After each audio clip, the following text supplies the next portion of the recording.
species. And we know we'll be fried as humanity long before that.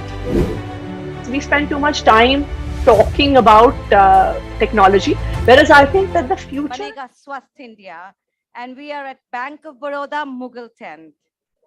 We are delighted to introduce the Invisible Empire, the Natural History of Viruses. This session is presented by Red FM. Viruses exist in the marginal space between the realm of the living and non-living. Acclaimed writer and biochemist Pranay Lal brings this marginal life form to the forefront and gives us fascinating insights into the world of viruses in his book, Invisible Empire.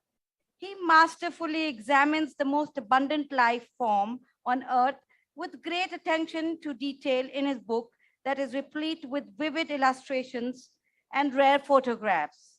In conversation with the academic surgeon and author Ambarish Satwik, Lal explores the history of viruses that have turned from simple life forms to catastrophic illnesses causing agents and discusses the vast ramifications that one tiny life form can have on humanity. Pranay Lal is a biochemist who works for a non-profit organization on public health. He has been a caricaturist for newspapers, an animator for an advertising agency, and an environmental campaigner.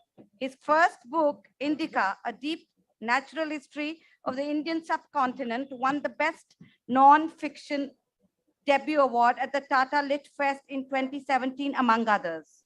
His most recent book, Invisible Empire, The Natural History of Viruses, was released in 2021 November. Ambarish Satwik is a vascular endovascular surgeon and writer. He is director of the Vascular Cath Lab at Sir Gangaram Hospital, New Delhi, and professor of vascular surgery at the Gangaram Institute for Postgraduate Medical Education and Research. He is the author of the critically acclaimed novel, Perineum, Nether Parts of the Empire. His columns and opinion pieces on a variety of subjects have been published in the Times of India, India Today, Outlook, Open, Tehelka, Time Out, and the Hindu Business Line, amongst others. Both of them will be signing their books after the session, right on your left. So please grab your copies and get them signed by them.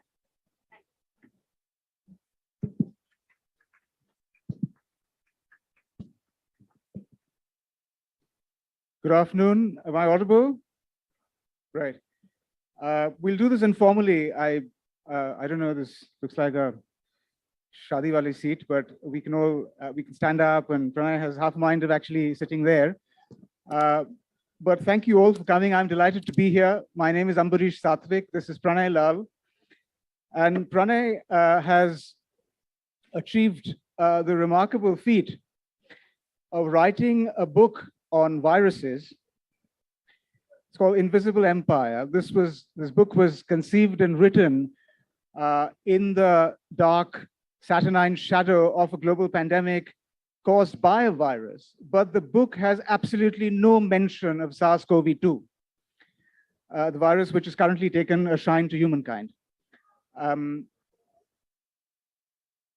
Consider the virus. The virus is a complex assembly of molecules. It's not even properly living. It lurks on the frontiers of what could be considered living. In fact, it's just a bit of genetic code which is wrapped around in a bit of protein.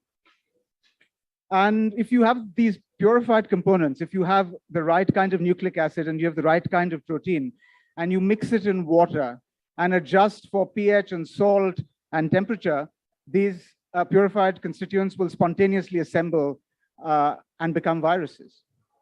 Now, our understanding of viruses goes something like this. We think that viruses are these pathologically vile creatures which are diabolical and malevolent and cause disease and death and so on. But that's because that's the information we're provided with. We only know about pathological and pathogenic viruses. The grand argument that Pranay Lal makes in his book is that this ecosystem of viruses. There are numerous viruses, and he'll tell you about it. This micro ecosystem of viruses is actually responsible for the survival of life on our blessed planet, for all of us. So, the soundness, the vitality, the vigor of all larger ecosystems is actually dependent on this very complex and very disparate micro ecosystem of viruses. So it wouldn't be ridiculous and inconceivable to say that this small micro ecosystem of viruses collectively functions as the curator and the governor, and therefore the sort of superintending deity of all other forms of life on this planet. Now, that's a notably profound proposition, but it's not polemical. There's wide-ranging consensus around this. So I will request Pranay to take us through this proposition and become something of a disc jockey and give you the music played by many of these viruses. Thank you, Ambarish. Really very generous introduction to the book and to the proposition that I make. I think, it was not good. Closer. Oh God. Okay. I hope this is not a fomite and, I acquire something. But so I must thank Namita and Sanjoy.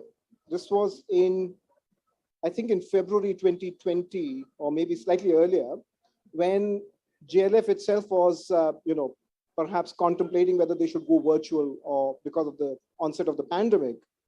And I was asked to speak about, the emerging challenges to what we were going to face. And that was the pandemics, or the outbreak spilling over into India. And it was at that time that I was asked to speak about what could be in store for us in terms of this new virus that is crossing over from different areas, from China spilling over into Korea, to Japan, to Spain, to Iran. And, in several places, this was, emerging and causing devastation and manifesting in different ways. Since I work in public health, I was cautious. I didn't want to speak about it for two reasons. One, because we knew very little about the virus. And two, we don't want to, as people in public health, make assumptions about what's going to happen to the pandemic or the outbreaks that happen in India, if at all. So I spoke to Namita and Sanjoy and said, listen, I think there's another story to viruses, and which is something which is perhaps of interest to readers, listeners in this case, which I think would be interesting because it's not been told earlier. And when I made an abstract and sent it to Namita and Sanjoy, they were quite aghast. And they said, are you now going to advocate for microbes and viruses? Because are you going to say they're so good? And, that life, it's not possible without them? I said, yes, that's what I'm actually saying. And so they asked me to team up with someone who could be my interlocutor. And I reached out to a couple of my friends in the public health community and medicine. And they said, this is treading into a territory which is fraught with danger. And I then spoke to a dear friend, Pratik Kanjilal, who's also, like me, had started with studying medicine, and we both dropped out. I mean, of course, he in Calcutta much earlier, and me later in Bombay. Both of us ended up studying the sciences. I studied biochemistry and microbiology. He studied, I forget what. But the fact is that we had fun because I started talking about this with him. So the germ of the idea in that sense, sorry, the term is ironical, but the germ of the idea is thanks to Sanjoy and Namita. And I think the idea was liked, and a couple of other podcasts happened, including with the Indian Medical Association. They asked me to speak to their members, other doctors and people in the medical community, especially university students. But the real fillip to this whole argument that I was making happened when it became a podcast and was put on the Bangalore International Center's website. And it is at this moment that publishers began to evince interest in the idea that there is more to the story of viruses and microbes than what meets the eye. And so I think this is a rather long introduction to why this book is written, or why I chose to write on the book, because I wanted to perhaps tell you the story that is seldom told. There are more viruses in our body that protect us from our own immune system from attacking itself. That's the first thing. The second thing is, and I'm not going to reveal all the chapters of all the benefits that viruses bestow upon us, but the endowments by the viruses, whether they are embedded in our genes. Let me just make this very apparent. There are viral genes. About 8% of our genes are viral in nature, right? And each of them have a specific function. They're embedded for hundreds and thousands of years since the evolution of Homo sapiens and our ancestors before that.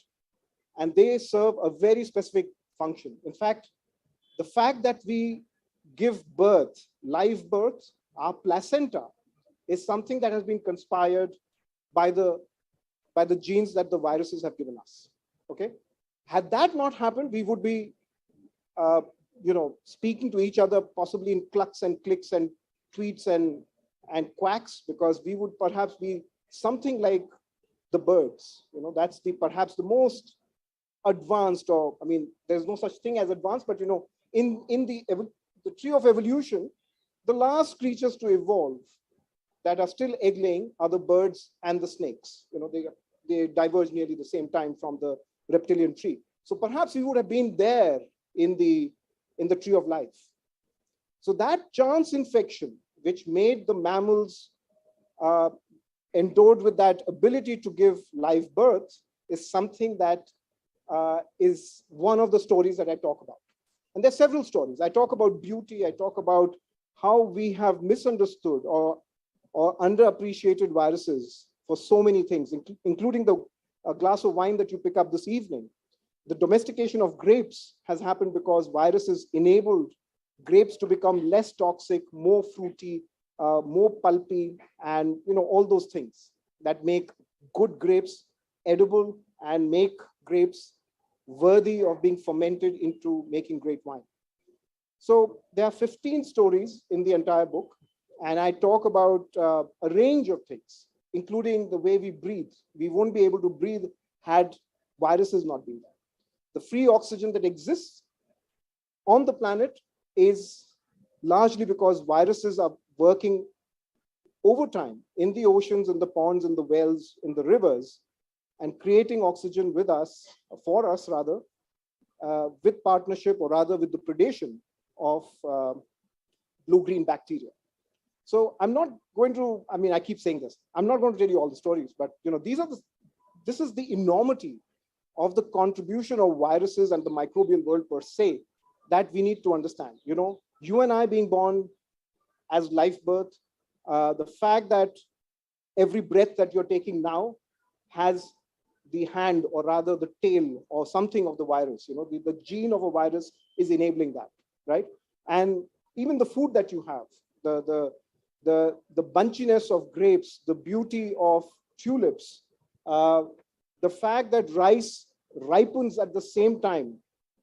Otherwise, if you look at the grasses, if you look at wild grasses have an ability to mature at different times, but domesticated rice is something that is harvested in one go.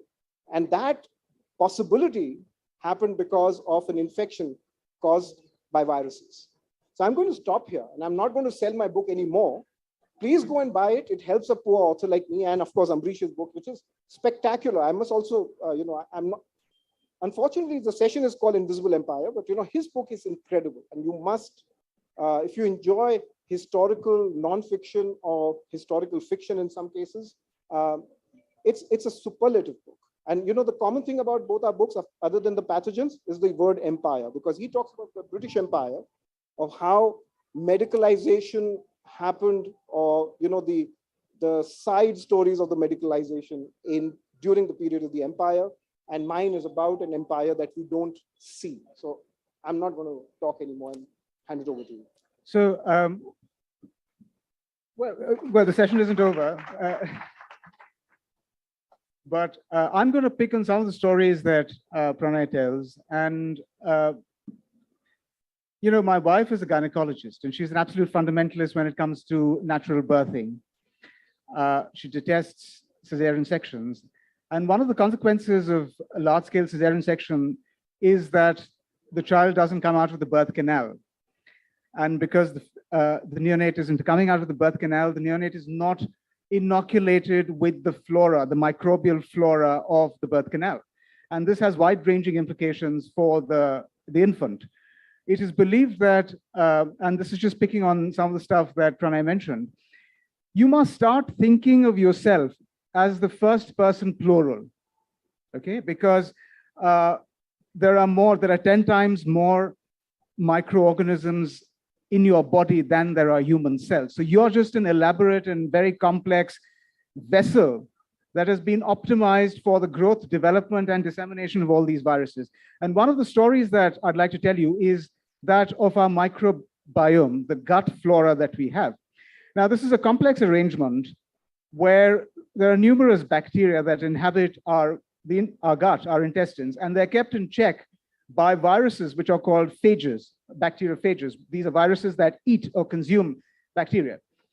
And for the longest time, there was a mystery which was worked upon by nutrition scientists, that mother's milk has a very complex kind of oligosaccharide, a sugar, which cannot be broken up by the enzymes in an infant. So the infant doesn't have the enzymes to digest this oligosaccharide. So why should there be this oligosaccharide in mother's milk? If you were to follow evolutionary theory, this would be a complete waste of the resources of mammalian milk. And it so happens that the oligosaccharide isn't there to nourish the infant. It's actually there to nourish a kind of bacteria in the gut of the infant called Bifidobacterium infantilis. And this bacterium, when nourished and when it's allowed to proliferate, it will outcompete and outcrowd the harmful bacteria in our gut and thereby protect the intestinal lining and the epithelial lining. That's what I meant when I said that this complex steady state equilibrium in every ecosystem is maintained by viruses. You will soon find out, and the next frontier of research is on our gut microbiome, that 90% of serotonin, the substance that is responsible for happiness, is produced by the gut. Only 10% is produced by the brain. And therefore, what we are, what constitutes us, our temperaments, our behavior, our response to stimuli, is entirely determined by the gut bacteria. So for instance, depression, anxiety, how motivation, your drive could be determined by a complex set of microflora in your gut. And there's a remarkable experiment called the forced swim experiment, which you should know about. They took a bunch of mice and they put them in acrylic beakers, long acrylic beakers, which were slippery. And these acrylic beakers were half full of water. And this mouse, poor thing, can't climb out because the walls are slippery in this beaker and will therefore constantly keep paddling. And they found that soon enough, after exhausting all efforts, the mouse will give up and just die. If you introduce a certain kind of bacterium, if you are to pimp the gut flora by introducing a certain kind of bacterium, the abjectness with which these mice will, the point of time at which these mice will give up completely changes. The level of despair completely changes. Your motivation changes. So, as I said, it's not inconceivable to think that what constitutes us is determined largely by perhaps some of the microorganisms that live in our body and some of them inside ourselves. Do you want to tell them the story of tulip mania and how beauty in flowers was brought about by a virus? Absolutely, thank you. I think let me just talk about a bit about the microbiome. I think there is something which is very interesting that, perhaps you and I did not study when we were studying, the basic sciences, the microbiology textbooks. I think we studied books like Anant Narayan, which was a terrible book. I mean, it's a terrible textbook. I'm saying this if there's any doctor here and knows Anant Narayan, I think that's a book that should now be shelved, pulped, and discarded. It's an absolutely terrible book. And there's several other books that actually, they're there to prepare you for vivas and for exams, right? I mean, they're not there to actually tell you why reasons happen the way they do. Why is certain form of colonization possible in your stomach and not the other, just as Ambarish explained. I wanted to tell you this story because this is important, because until 1998, it was believed that the single dominant gut bacteria is something called Escherichia coli. Now, this is a bacteria that was among the earliest bacterium to be identified.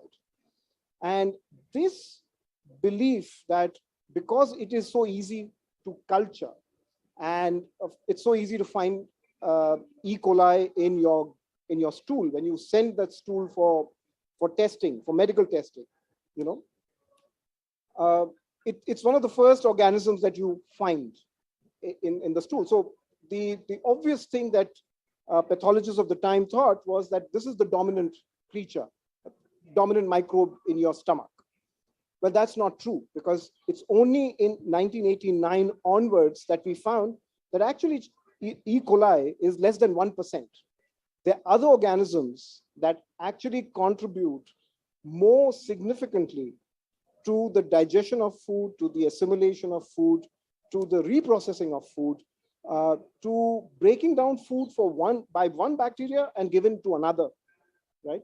So all those things that happen are things that are still evolving. We now know with some degree of certainty that different communities have different microflora. Of course, it's based on diet as well. I mean, there are 4 major types of bacteria on your stomach. Most people here would have those for sure. But the proportions of those bacteria are important, because that will be the giveaway of your favorite diet. For example, if you're a meat eater and take milk, there's going to be dominance of one kind of bacteria. If you are a salad and fruit person, then it's going to be another kind of bacteria. So what I'm trying to tell you here is that these have serious implications on how we choose our medical therapies for the future, because each one of us is very special because of the colonies of bacteria that we have in our gut. Now that's, I think, going to be a thing for the future. And I think that future is almost here, because the pace at which industry, the pharmaceutical industry and the food industry is interested to know about your gut flora is incredible, because there is a huge amount of research happening. It's not just for probiotics, but also for many other things. That what is the food that needs to go to certain communities, which is less allergenic, it's better assimilated in the body, all those kind of things. It's going to become very community focused. It's going to be quite targeted in terms of populations. So that's a side story that I wanted to tell you. And I think should I tell the whole story of the tulip? Because I think it's a pretty large story, but let me embark on it. So the tulip that you see, I mean, we're seeing it flower now. For those of you who are in Delhi, anybody who's here from Delhi, if you've been to the Ames roundabout, there are tulips planted there, right? They're red and yellow tulips. Those flowers that are growing there are tulips, right? And of course, in Kashmir, we've got the Nishad Bagh and others that have opened up their gardens, and they're rows and rows of tulips, but they are monocolored tulips, right? Now, tulips originated in the foothills of Kazakhstan, right? And there are wild varieties that grow in large swathes of land, which emerge from tufts of grasses, from around grasses. They compete, and they're bulbs, and they emerge only at spring, and then they tend to die out by autumn, and they go into senescence, emerge again at around this time. Now, around the 14th century, the Turks and the Persians took a liking to it. And it also came to India, to Srinagar and other parts of India. And it traveled west into Persia, into Baghdad, Shiraz, and to Turkey, to Constantinople. And it had an immense appeal with the royalty. It was a flower that that had tremendous appreciation by sultans and emirs of the time. So in the 16th century, it finally made its way through traders to Seville, and from Seville it went. Anybody who was curious about what was happening in the rest of the world wanted to know about this exotic flower. And it eventually made its way into the Low Countries, to the Flemish land, to Holland.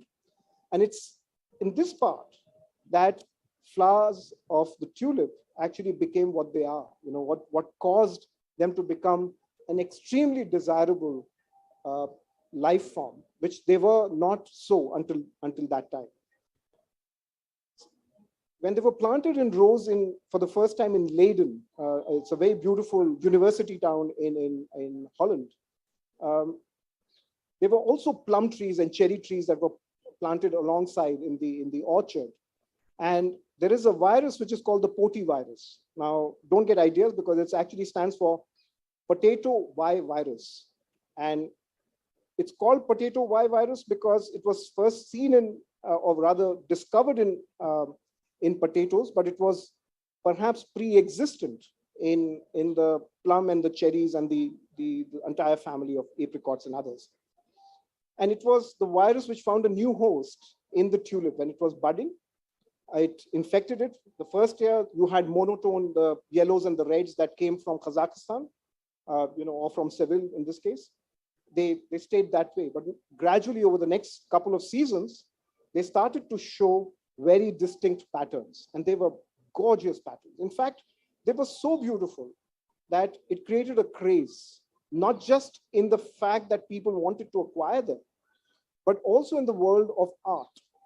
The entire movement of still life painting, which was already, quite in vogue in Holland, the Dutch masters were doing it, but the flower, the tulip flower, became a central part of these still life paintings. And for about 8 to 10 years, the trade for tulip bulbs, just in the whim that this is going to come up with something spectacular, the prices of bulbs were being, were being predicted, and people wanted to actually, wager the fact that a certain bulb would be worth X amount of guilders. In fact, there's one variety of a tulip which became so important. I mean, there were only 10 or 12 of them at any given time, and 3 of them were held by, rather owned by the King of Orange. The King of Orange, as you know, I mean, the color of Holland, if anybody knows or follows football, the color of that Holland uses is orange, right? And that's because of the House of Orange. So the kings, the kings of the House of Orange were the ones who held 3 of them, and they actually, there was rumor in Leiden and The Hague and Amsterdam and other places that this is absolutely spectacular, and only very few people will get to see it, right? And everybody wanted to have the offspring of this bulb, right? But the next season, the bulb and the seeds that came from the flower just did not come up with those spectacular colors. In fact, they were monotone. So people who bought this for extravagant prices were completely disappointed. In fact, there was an underground black market where people were selling, middlemen and farmers and gardeners who said, I have access to a very rare bulb, were perhaps saying the truth or perhaps cheating. We don't know. But the entire market collapsed. And the reason, perhaps the underlying reason for the collapse of the market, was because the Poti virus did not act. It just did not act on the tulip that year. So what's called tulip breaking. So the breaking actually means that the color that's there on the petals is infected. Those cells that actually produce that color. And instead of producing the color, the virus perhaps did not infect the tulip, or decided not to break the tulip into those diverse colors. So the first economic bubble, therefore, because people had wagered so much. In fact, like I was telling you about that single tulip, that absolutely grand tulip, was worth 3 ships laden with spice and linen and silk coming from the Indies or China, right? And when the tulip did not, emerge and to produce the beautiful thing that it promised to be, the entire markets collapsed. And I think this is a story where you can actually see the craze that was caused by something that infected not just the flower, but also the people. It drove people into such a frantic or a rather frenzy of investing into something which was, what is called a futures commodity today, right? You just bid on something in the hope that it's going to be of a certain value in the future. Perhaps this was the first case of it. So I mean, I've written it more eloquently than I've spoken, but I hope you would actually read it in the book when I talk about it. So.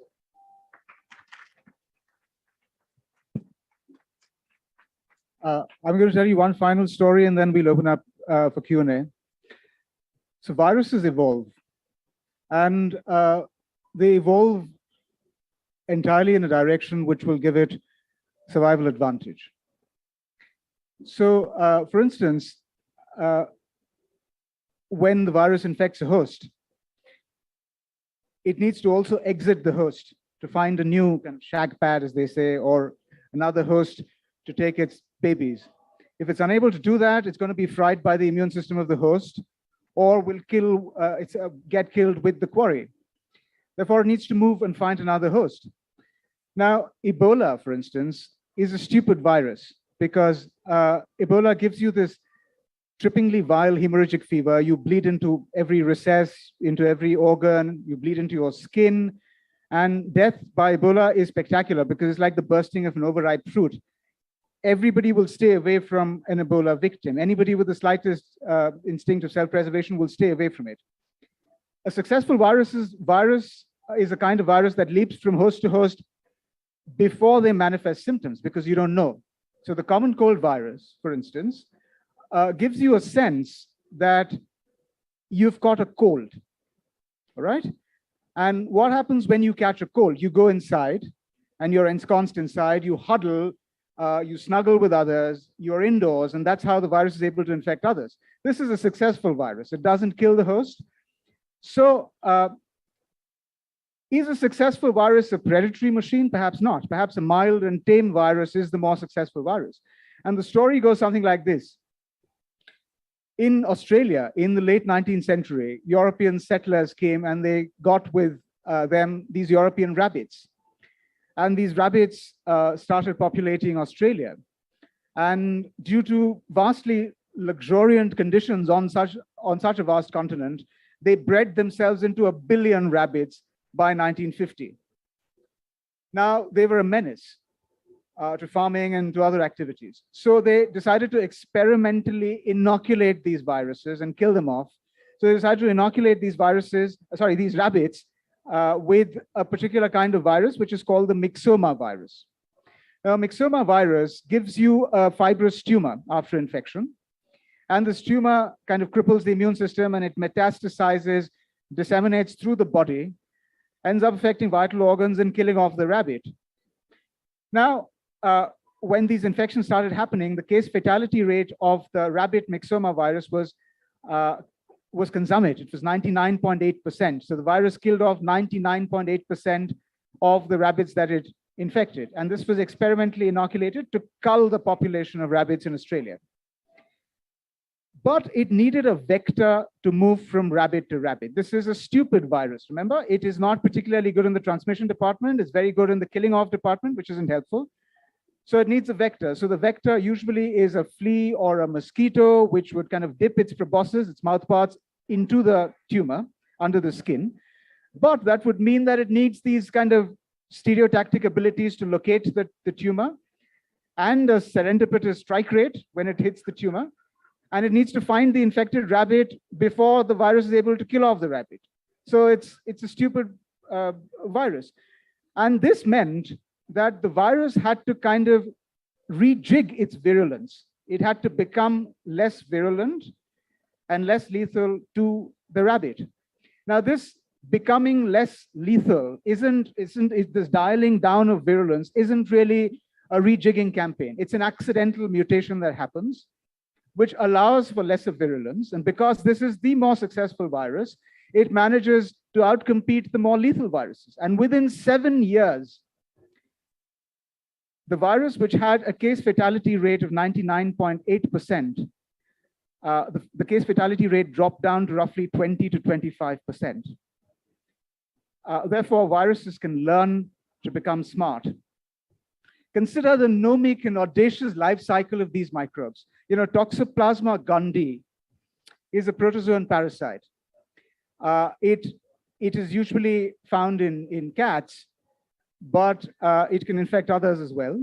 It can infect any warm-blooded vertebrate, but it can only sexually reproduce in the intestines of the cat. It produces the infectious agent in the intestines of the cat only. It's called an oocyst.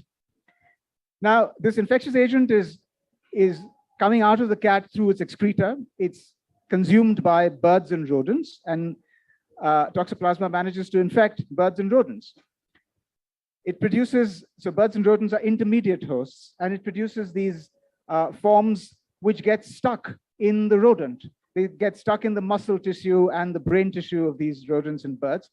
But remember, the parasite has to find its way back into the cat, because that's the only place, the intestines of the cat, where it can reproduce. So now this is the genius of the scheme.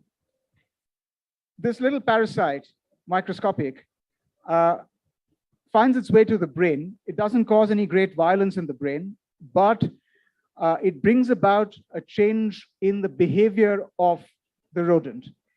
It makes the rat undertake reckless behavior. It makes the rat more prone to being eaten by the cat. These are acts of glandular reckless behavior. And that's how this little protozoan parasite finds its way back into the cat. Consider the rabies virus, for instance. Rabies, if you're bitten by a rabid animal, the virus will move from the locus of the bite, which is usually skin and soft tissue. It'll latch onto a nerve. It'll go all the way to the brain and then come down to the salivary glands of the animal, of all of us. I would urge you to go and Google hydrophobia and look at some horrific videos of humans being infected by rabies. But anyway, so this, it manages to come down to the salivary glands of the animal, and it produces excess salivation, but also the suffering victim, the animal, cannot swallow its own saliva because of involuntary spasms in the back of the throat. Every time it tries to swallow, it goes in the wrong pipe, goes in the windpipe. And therefore, the grunt and the rictus on the face of the animal, the delusions, the delirium, it's all part of the final act. Now, what is the only thing that a dying, delirious, hallucinating, frothing animal can do? It can run amok and bite another creature that it encounters. So the frothing, the salivary frothing at the mouth of the rabid animal is the feet. It's the virus satisfying life's longing for itself. And therefore, species level intelligence has to be accounted for. With that, I think we'll leave it open for Q&A, but I must say, this is a gripping and a very engaging book. It's fun and entertaining. It's been an education for me, but not in the scholastic sense. It's full illustrated in resplendent color, and it's written in the prose of a storyteller and a medical historian and a cultural analyst. So I urge you all to buy this book, and I leave it open to the audience to ask questions. Thank you.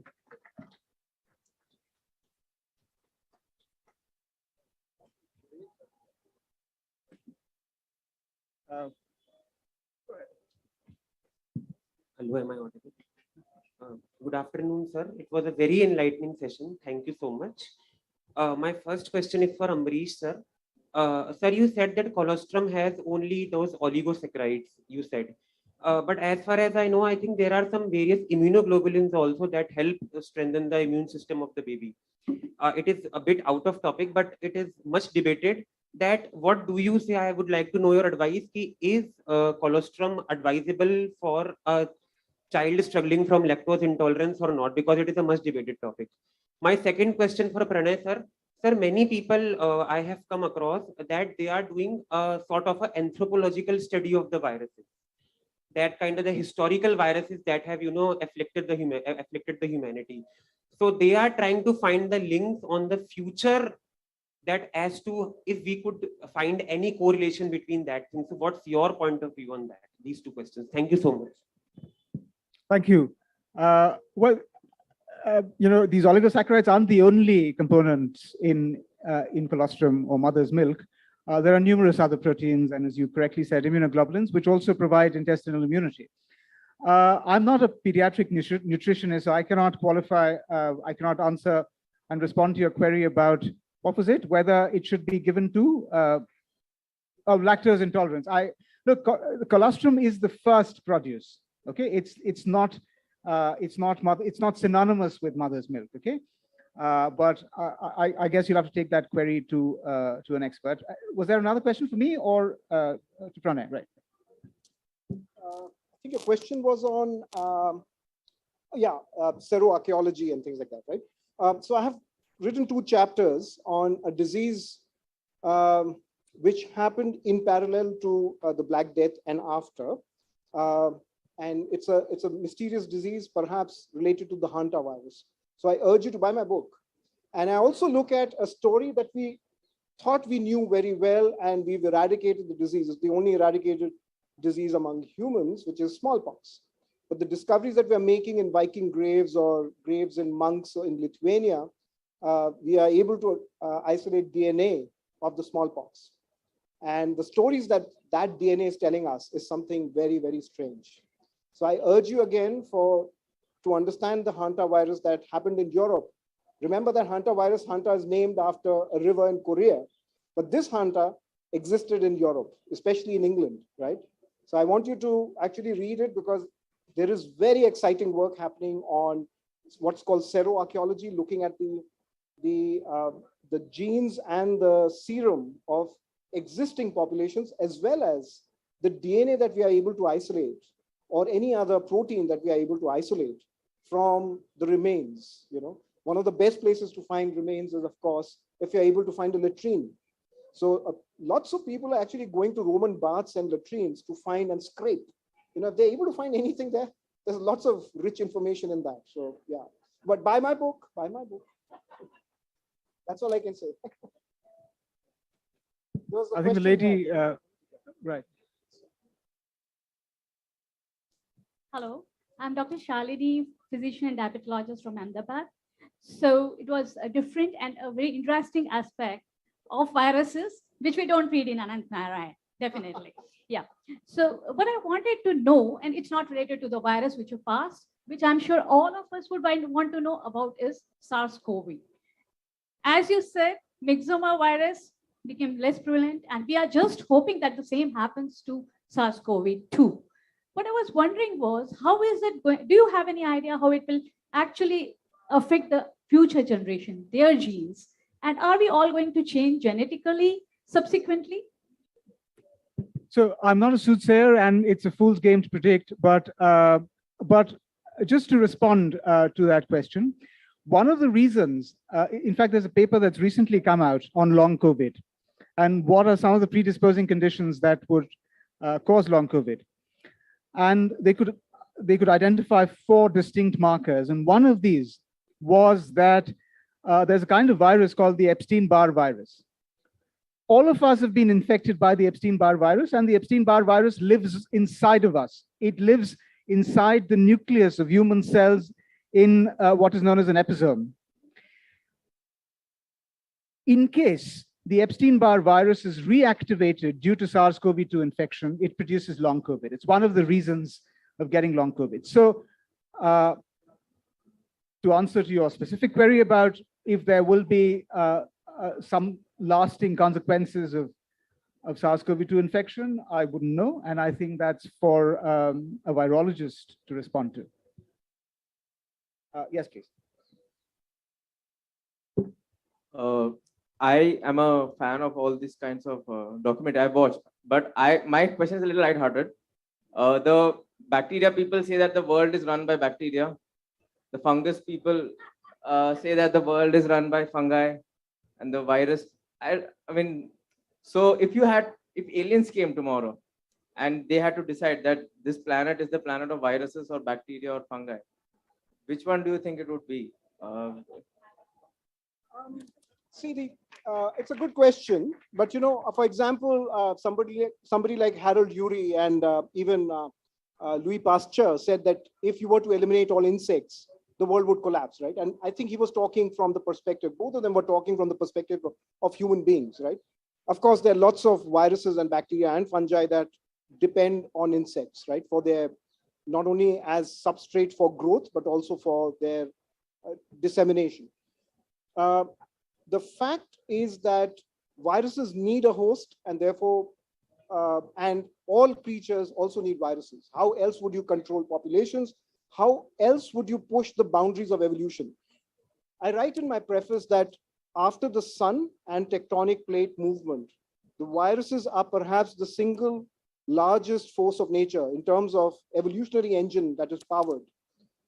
The rate at which exchange of genes happens just in the oceans is 10 to the power 27 every second. Okay, that means cyanobacteria are being killed by bacteriophages in the oceans. And I'm talking only about one kind of bacteria and one kind of virus. 10 to the power 27. That's a number that you can't even quantify every second. Okay, that's the power of a virus. I also wanted to mention this when we were talking about microbiomes. I think it's again something lighthearted, but let me tell you this. So it's been a mystery that why is it that after we have a very heavy meal, right? Humne bahut khana khaya. We went to a party, ate a lot of food, and we had meat, we had drinks, we had buttermilk, we had different kinds of food, right? And our stomachs are bloated, right? Why is it that our stomach do not burst open with so much frantic activity of bacteria? Different bacteria clamoring for the food that has come into your gut, right? Now, the answer was not easy to find, but the fact is there are viruses that control the activity of different bacteria. And that virus was discovered only in 2014. The most abundant virus in our stomach, what keeps our gut in check, was discovered only in 2014. So that's how little we know. And I think ascribing something like saying, this is the most important creature versus this, I think it's fraught with danger. I would not do that. Everything is linked in nature. You can't remove a piece and say the jigsaw is complete or the balance is maintained.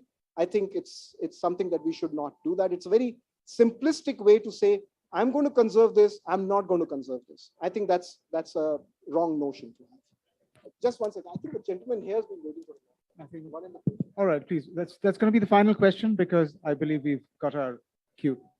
I have two questions.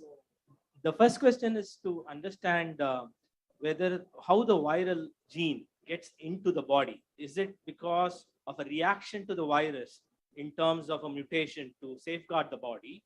Or is it because viral genes have been embedded, 8% of it has been embedded in the body?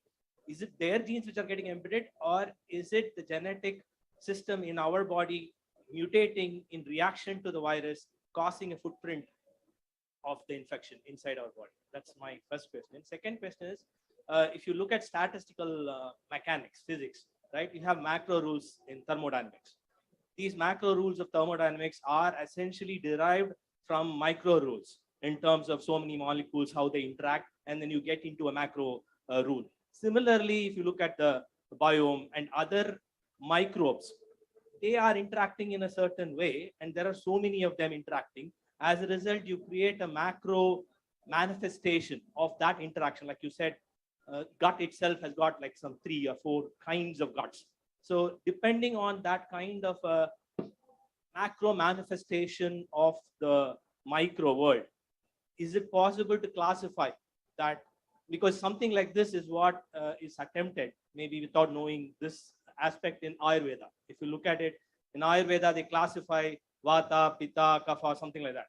They actually classify 3 different divisions of human beings depending on their personality, which essentially kind of reflects the biome, and they give medicines around it. Yeah. So we're being ushered by the, so I'll answer your questions very quickly. There is no fixed way in which viruses behave. So from a single family or a genus, a virus could, if it is an RNA virus, especially from the family of retroviruses, chances are that it would like to go and blend with your DNA. That's what it attempts to do, right? So SARS-CoV-2 is not a retrovirus. Chances of it embedding into our genes directly is difficult.